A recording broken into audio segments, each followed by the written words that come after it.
Дорогі колеги, тепер я хотів би передати слово нашому спеціальному гостю, особливому гостю президенту Володимиру Зеленському.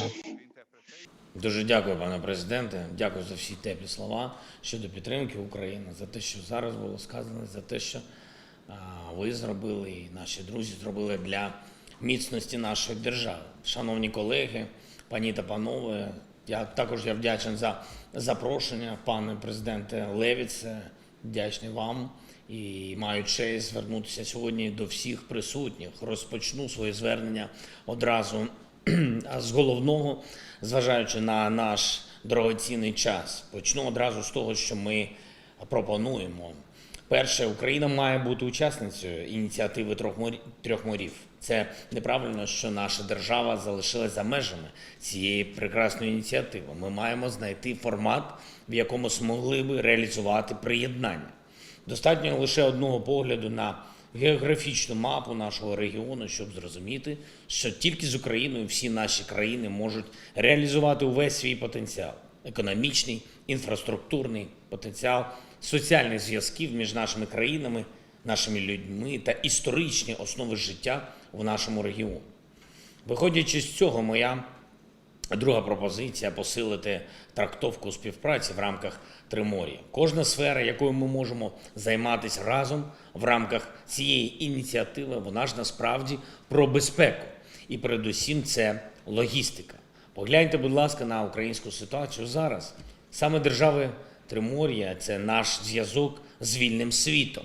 Постачання зброї для України, постачання пального, збереження життя важливих транспортних потоків, зелені коридори для експорту українського продовольства, міграція людей – все це працює через територію держав-учасниць цієї ініціативи.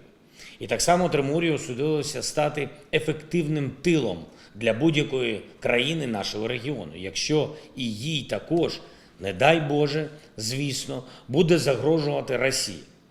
Коли приходить ворог, усе має значення: дороги, залізниця, порти, енергосистема, швидкість на кордонах, навіть звичка працювати разом. Ось чому наш обов'язок поглиблювати всі зв'язки на цьому просторі. Саме ці зв'язки – це наша безпека зрештою. Третя пропозиція – енергетика. Україна має одні з найпотужніших газових сховищ в регіоні і розгалужену мережу постачання газу. Тому, співпрацюючи з сусідами, використовуючи потужність інтерконекторів – Польща, Словаччина, Польща, Україна, а також наявні в регіоні СПГ-термінали, ми можемо задовольнити потреби усіх країн Тримор'я. Вже після початку повномасштабного вторгнення Росії ми приєднались до енергосистеми Європейського Союзу. І зараз наш експорт електрики може стати тим внеском в енергобаланс ваших країн, який допоможе вам стати повністю незалежними від російського енергетичного тиску. Четверта пропозиція. Ми маємо зробити все, щоб трансєвропейський коридор Віа Карпатія запрацював на 100%, з'єднавши Північну та Південну Європу. Україна при цьому може відігравати роль одного з логістичних центрів. І ми готові приєднатися до Віа Карпатія вже зараз. Ми готові інтегруватися в європейську залізничну мережу, зокрема через залізничну лінію Варшава-Київ та вихід до залізничного коридору Rail Baltica.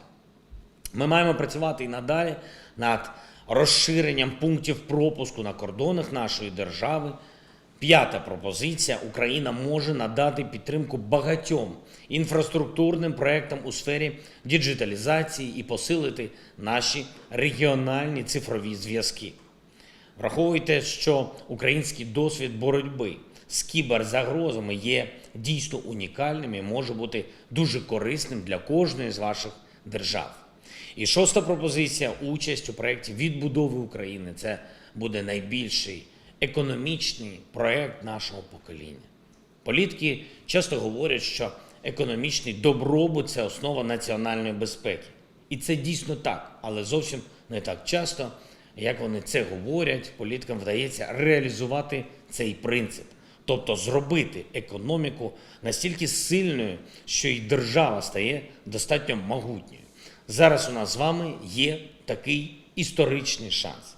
Але зможемо його використати тільки якщо будемо працювати спільно, разом. Потенціал України потрібен Тримор'ю. Ми готові, ми цього хочемо.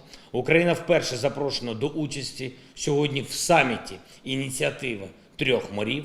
Я вдячен. Однак, ви ж знаєте, поки триває ця війна, я не можу залишити державу, тому не можу бути з вами зараз, але впевнений, що ви можете вже зараз долучити нас до участі в конкретних інфраструктурних проєктах і знайдете статус, який дозволить нам брати участь в діяльності вашої ініціативи. Я вірю, що це можливо. Дякую за увагу. Слава Україні!